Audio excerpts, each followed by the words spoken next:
sometimes even better than I can.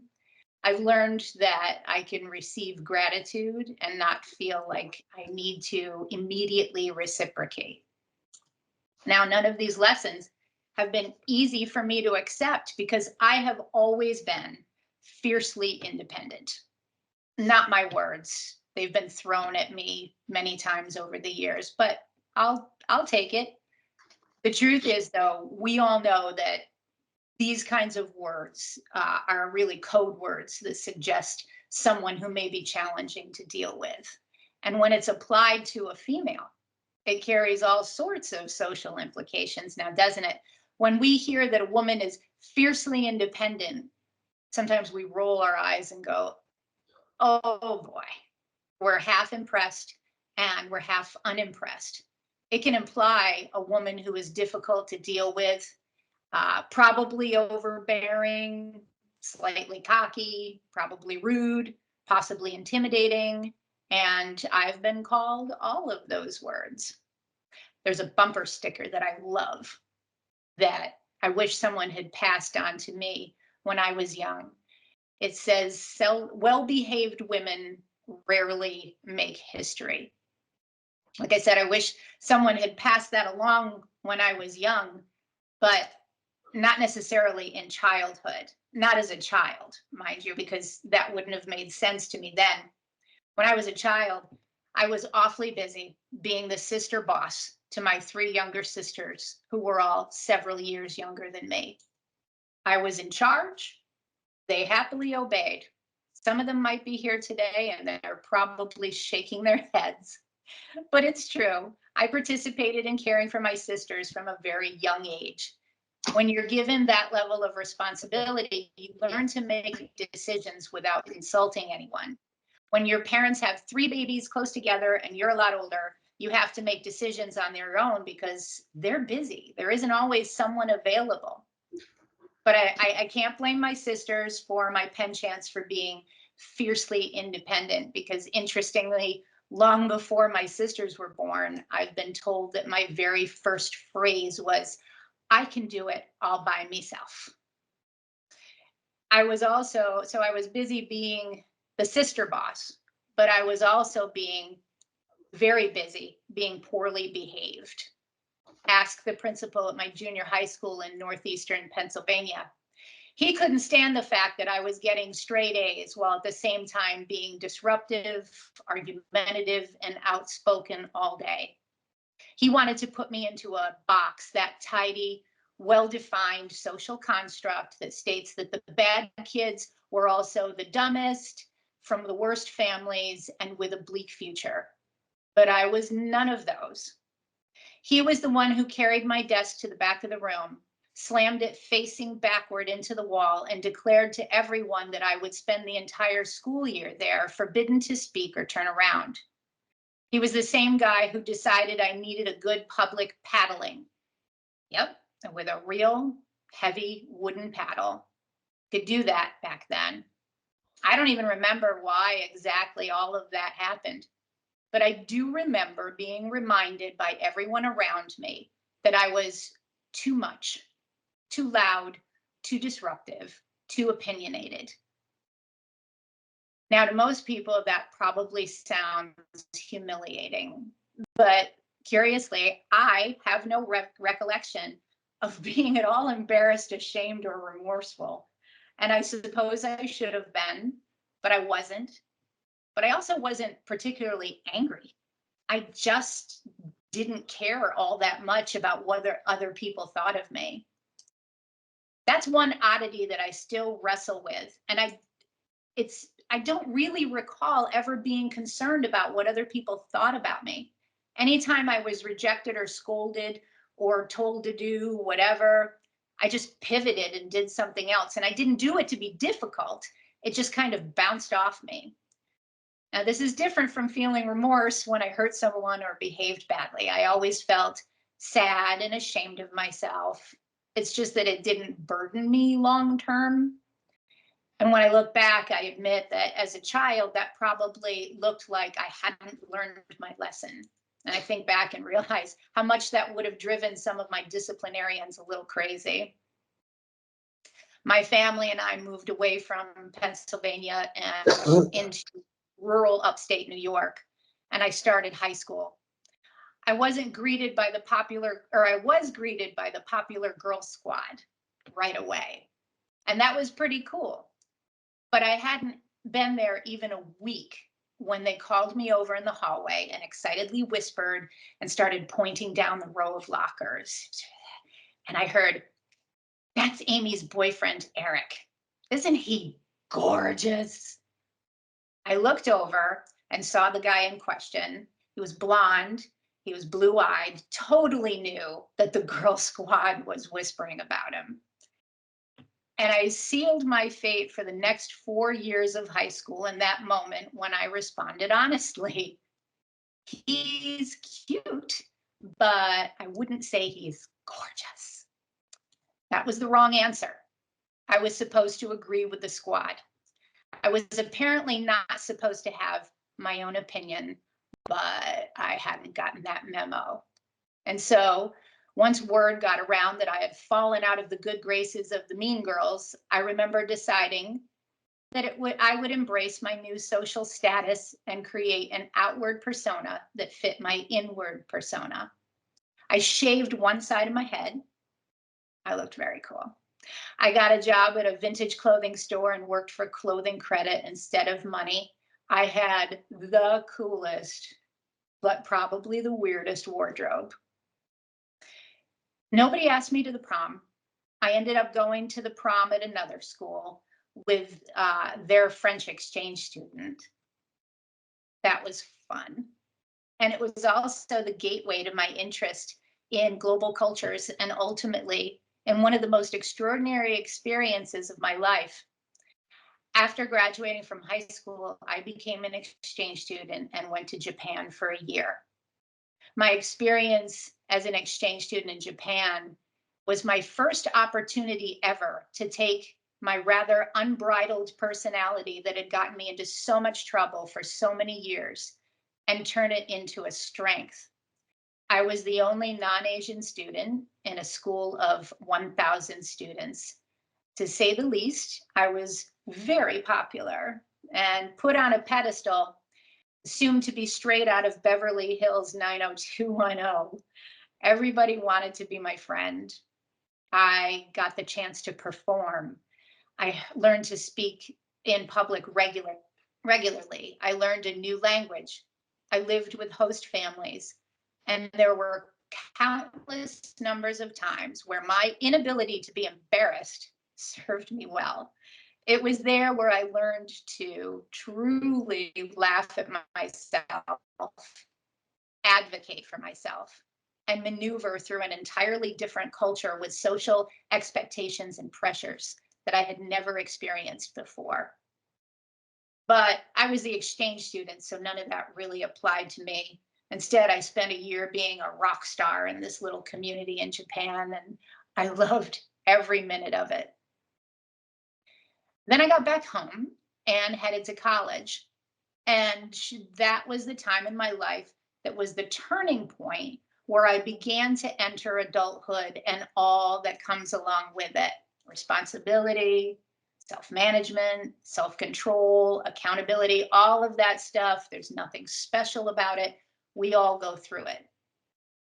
But I couldn't help being myself. Within the first month of arriving on campus, I had created a charter to establish the very first ever international student support organization. My senior year, I was the general manager of the campus TV station, and I became engaged to the man I'm still happily married to, who's here right now. So happy anniversary on Sunday. That'll be 33 years for us. My husband, Alex, is of Chinese descent, born and raised in the Philippines, the other side of the world, both literally and figuratively. Back in 1991, and in the 3 years that we had dated prior to that, seeing mixed race couples was rare. We endured some pretty awful confrontations. We were made fun of, asked inappropriate questions, heard all the racial slurs, but I didn't care. I loved and still love him fiercely. with no thought of for anything or anyone else. Our son Nicky was born less than 2 years after we were married. His autism diagnosis came at the very early age of just under 2. Back then, autism was holding at a rate of about 1 in 2,500 children, a vastly different number than the 1 in less than 50 now. Once again, like when I entered college and started a support organization for foreign students, I had to create something out of nothing. I had to create a safe space for myself and my family. I had to carve out a community of support. I had to find my people, other parents like us. I had to learn about what was happening to our son. I had to navigate special education. I will never forget my first team meeting. Nicky was in early intervention. My husband and I walked into the cramped room and sat at the only 2 seats available at the long conference table.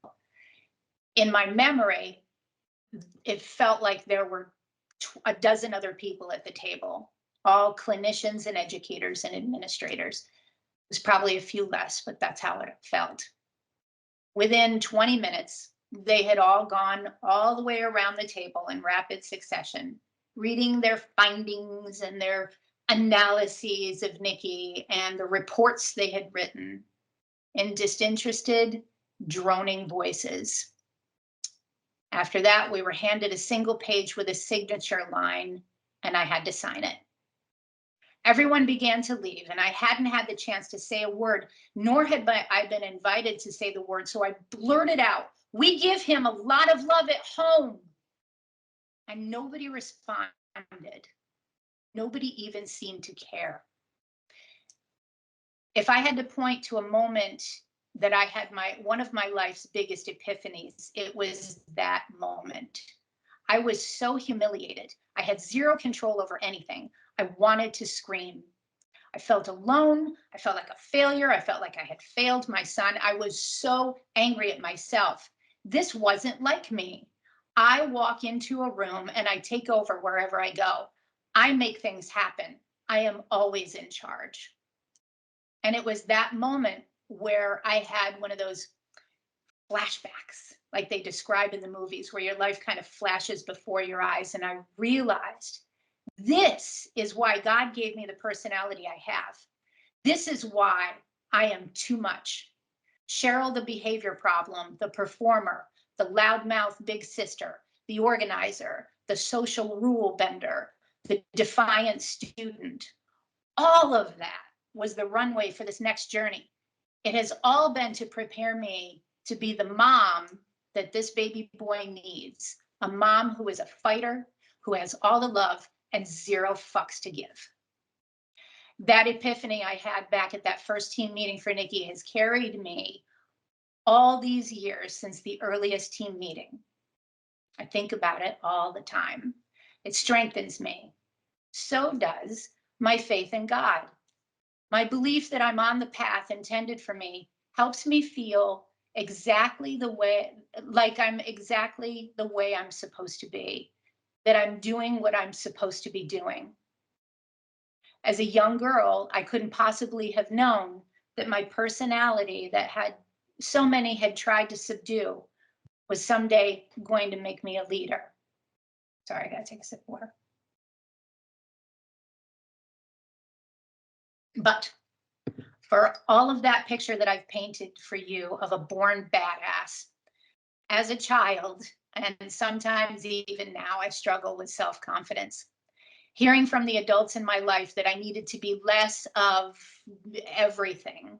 I was constantly fighting an internal battle with the me who wanted to conform and be well behaved, with the one who had something important to say or change. And the truth is, that internal battle rages on even today. It followed me into my entire adulthood. Against many odds, I have managed to shape it into a force for good most of the time. But it has also built some walls in relationships. It has turned people off. It has made me walk away from situations, and it has caused me to be invited to walk away. I remember I was invited to a company party with a friend one year. I was her plus one and was honored to be asked. In the car on the way, my friend heaved a big sigh and did her best to politely ask me not to be so me.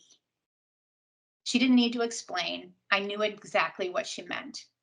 It hurt, but it was a familiar pain. I channeled my ferocity for many years into being an Uber volunteer at one of the autism support centers here in Massachusetts. It was during those years that the struggles we had with our son Nicky were at their worst, and which ended in his hospitalization followed by institutionalization.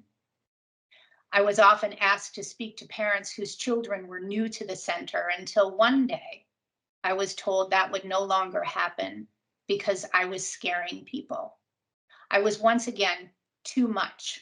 My story, my son's story, were too difficult. I was asked many years ago to speak at the State House during an annual autism event. The hosting organization asked me to send my speech in advance under the guise of needing a word count.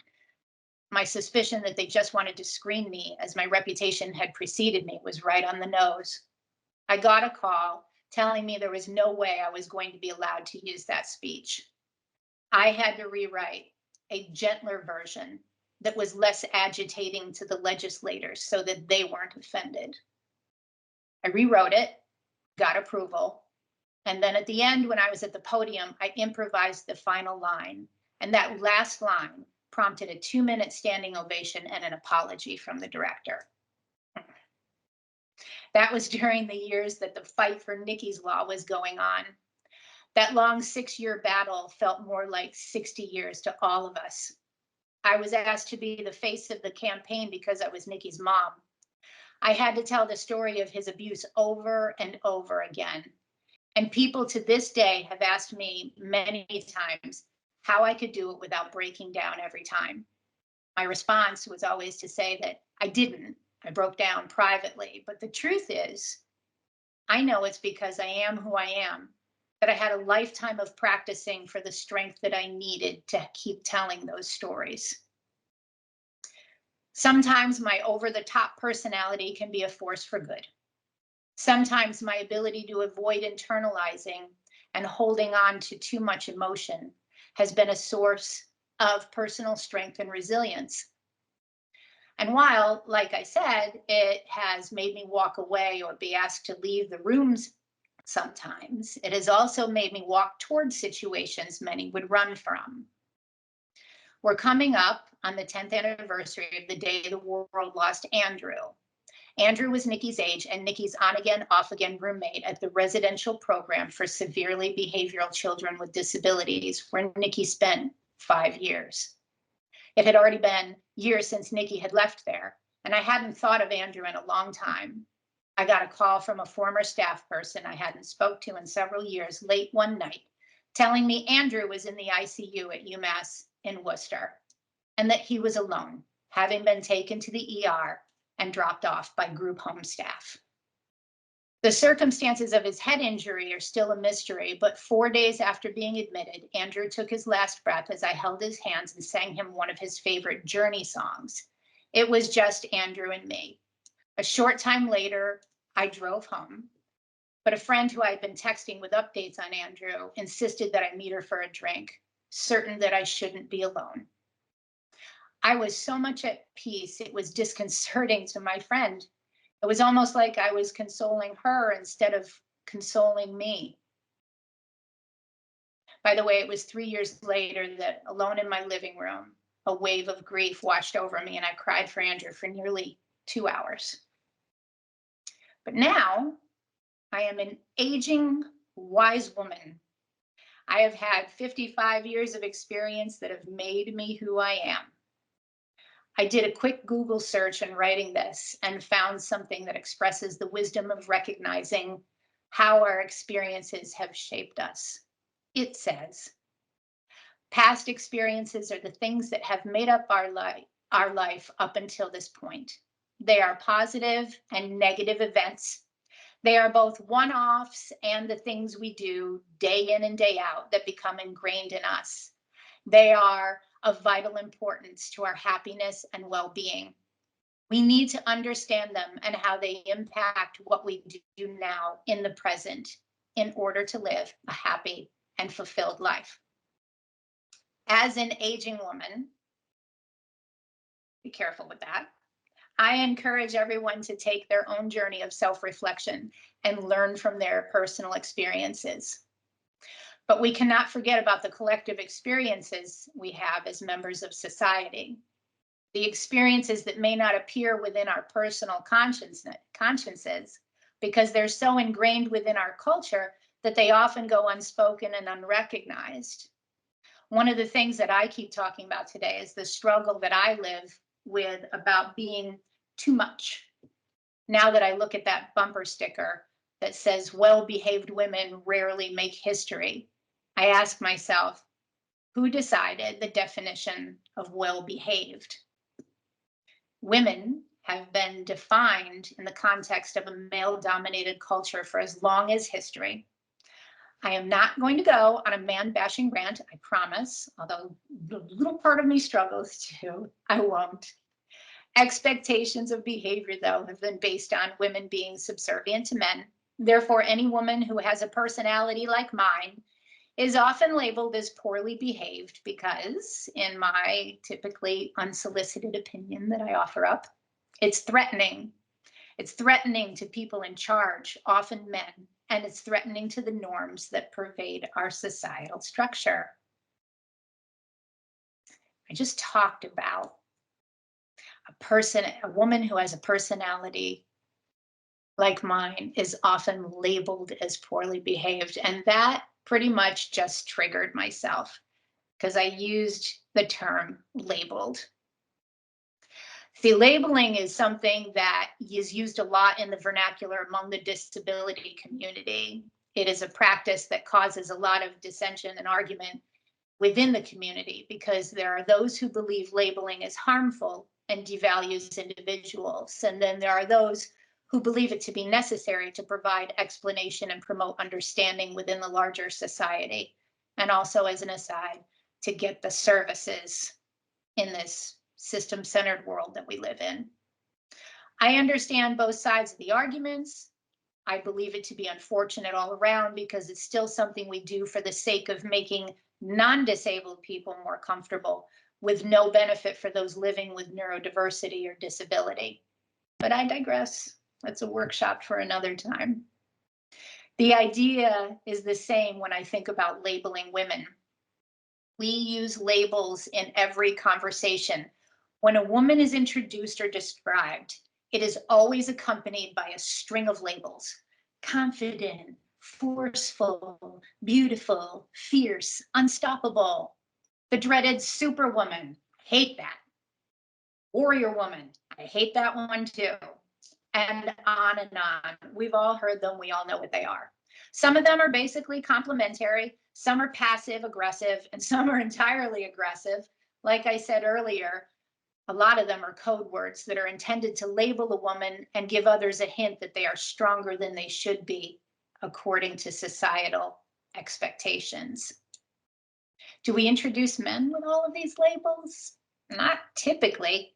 We describe men according to their titles and achievements, their awards and their accolades, the things they have done, not their personality traits.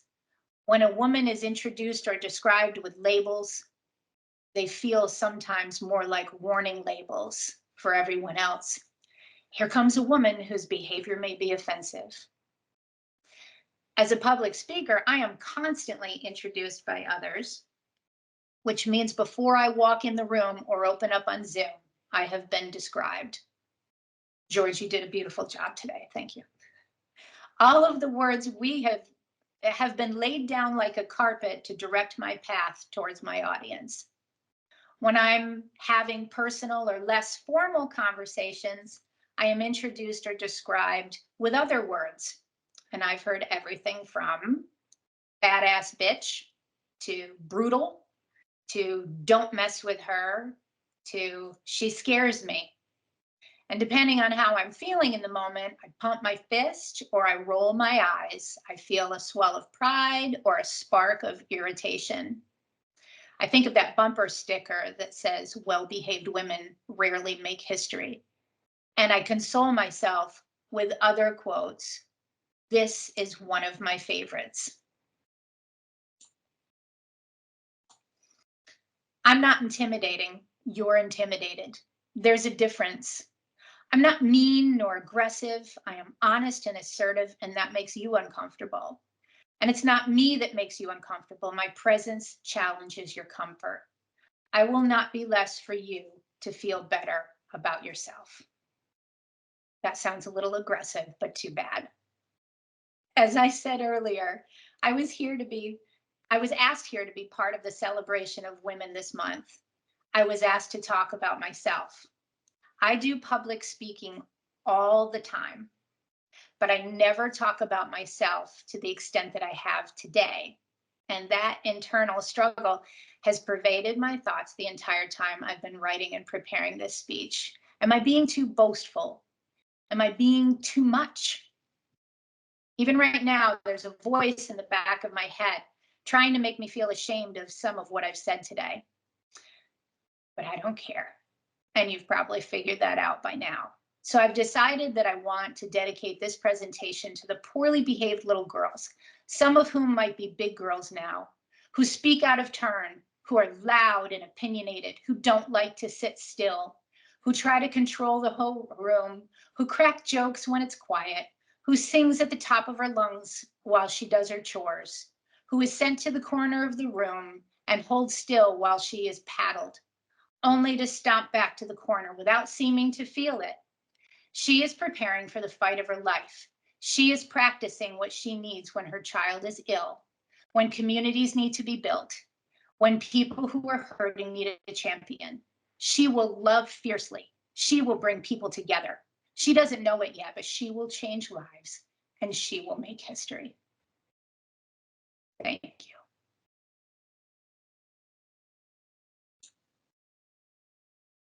That was awesome. That was really awesome. Thank you, Cheryl. I'm going to open it up to the questions after I first want to tell you that my 5-year-old granddaughter was listening to this, and I'm really happy she did. I mean, I think that my daughter and her were, I think they're in the Lee office, and my granddaughter's wearing her Mickey Mouse ears and listening. So anyway, I'm really glad that she listened to that and she heard that. It was very, very special. I really appreciate this. Terrific. I have one question. I'm going to open up the question, and I bet I'm not the only one who's wondering what was the final line in that speech that you gave that created the standing ovation in front of the legislature. Yeah. So let me think. I said I was doing a pitch for the Nicky's law bill, and Maura Sullivan of the Arc of Massachusetts, she's amazing, had gone up ahead of time, a little bit before me, and announced some great news about the state budget. And so I had, my last line basically was, this is exciting news about the budget. This is great, fantastic, yay, but we cannot take our eyes off of this bill, because this is not a bill about services and supports. This is a bill about souls. That was the final line. Awesome. Terrific. Thank you. Questions, comments? Raise your hand. It looks like Nicole has her hand up. I'd like to say on behalf of the poorly behaved women that this was a great speech. Totally empathize with like 90% of the things that you were saying in regards to even how I grew up and, being labeled and being the troublemaker and being the outspoken one. I think for me, I'm quiet, observant until there just comes a point and it's like, no, right is right, wrong is wrong. And that's what I'm going to live by, and just becoming an advocate and things like that. So I'd like to thank you. Thank you so much. Go poorly behaved girls. That was Nicole, who's the co-chair of the DEI&B committee. Let's see, who's next, Rob? Oh, Gretchen? I just wanted to thank you. I think this was an amazing presentation, and luckily I grew up as with a mom that very much encouraged me to be that boisterous. You're going to do this. You're going to take on the world. And I was the first person to get a college degree in my family, and then I went on to get my master's degree.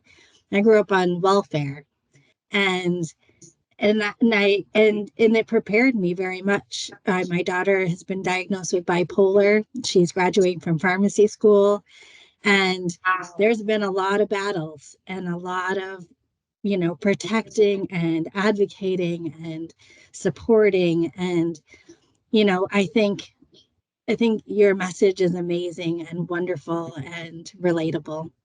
Thank you. So much. Thank you. And congratulations. Wow. You've overcome some pretty big challenges yourself, Gretchen. That's amazing. And congratulations to your daughter. Thank you.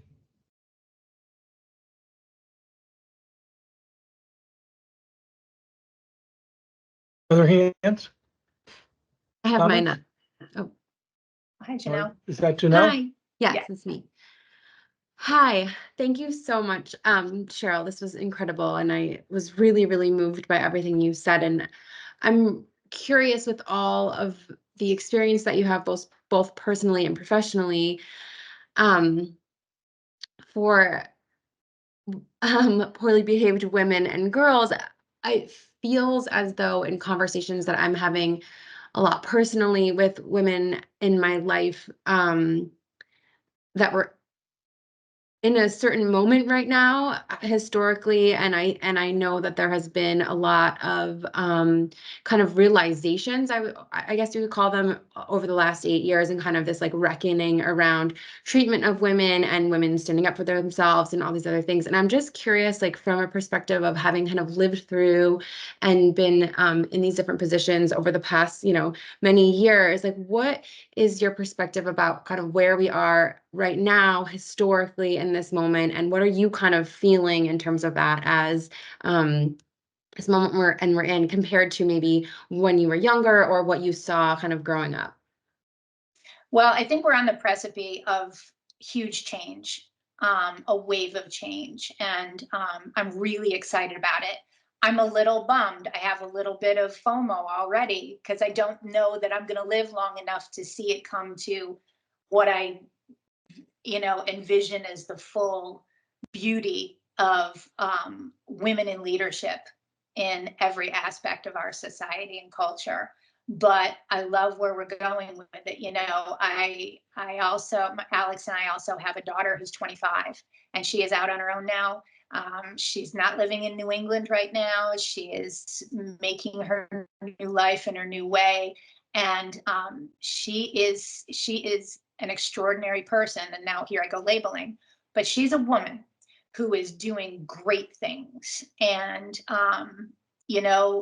she has a lot of the personality traits that my husband and I do, in terms of not really having a whole lot of care about what other people think. And I think that that's both comes from maybe, hopefully, I'd like to say a little bit of raising her to be like that, but it certainly speaks to her generation. And because, I see her peers and her colleagues and her friends, a lot of them are like that. And I just can't celebrate it enough. So I'm hoping that things are going to change. I think that they are. I think that bringing forward all of this in conversation is really important. The Me Too movement, hooray. Boy, did that open up a whole lot of conversation that was long overdue. So, I love it. I think that we're not there yet. It's kind of like a whole lot of things around disability. Things have changed, incredible ways over the last couple of decades. We still have a lot of work to do, and I think there's a lot of parallels there. Thank you. Thank you.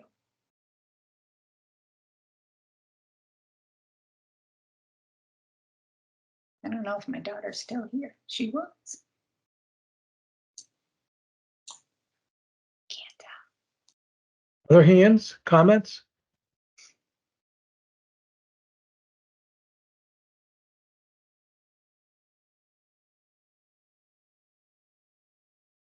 Just a shout out to my family members and especially my daughter and my husband.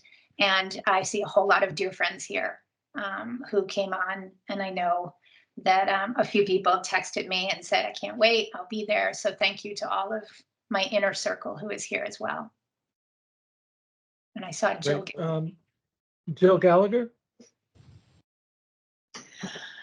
Hello, Cheryl. Tammy wanted to share a story, which, is most certainly, feeds right into this, where, we are all kind of categorized in many different ways being a woman. So I got to teach my husband a very nice lesson that seems to fit with this. Every morning, as he left or I left, he would say, "Smile, dear.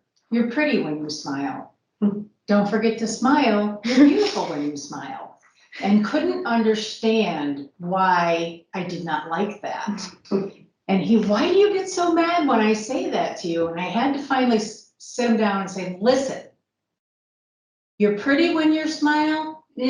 How about you have a pretty smile? Big difference. So saying it like that gives a woman the perspective that they're not worth anything if they're not pretty and smiling and happy-go-lucky and trying to treat everybody great. And he was just like, but I don't mean it that way. I don't mean it that way. And I said, but would you ever say to one of your male colleagues or friends, smile, you're pretty when you smile? He was like, no, no, no. And I said, well, there you go. And he hasn't done it since. Well done. Well done. It's, one of those teachable moments, I guess. Yes, it was, and he listened. So thank you. And thank you, Cheryl. Oh, As always. yes, Thank huge you. round of applause from us all here in Lee, Cheryl. We always love to hear you speak.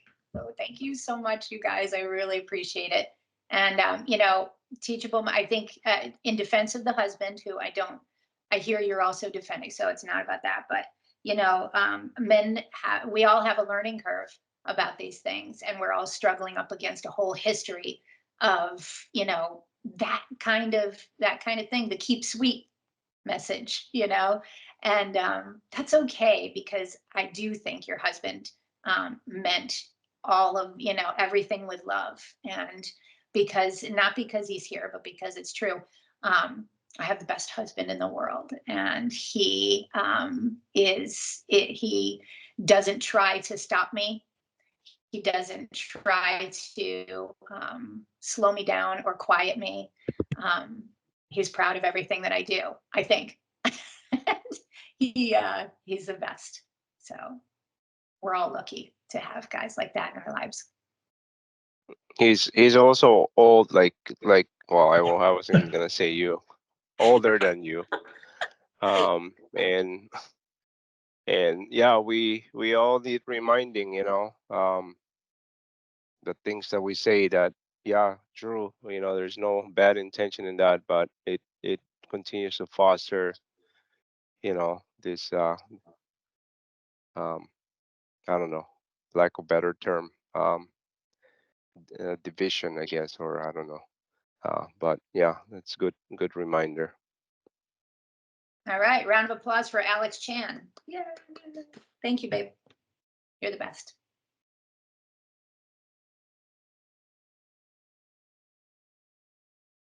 All right. Comments?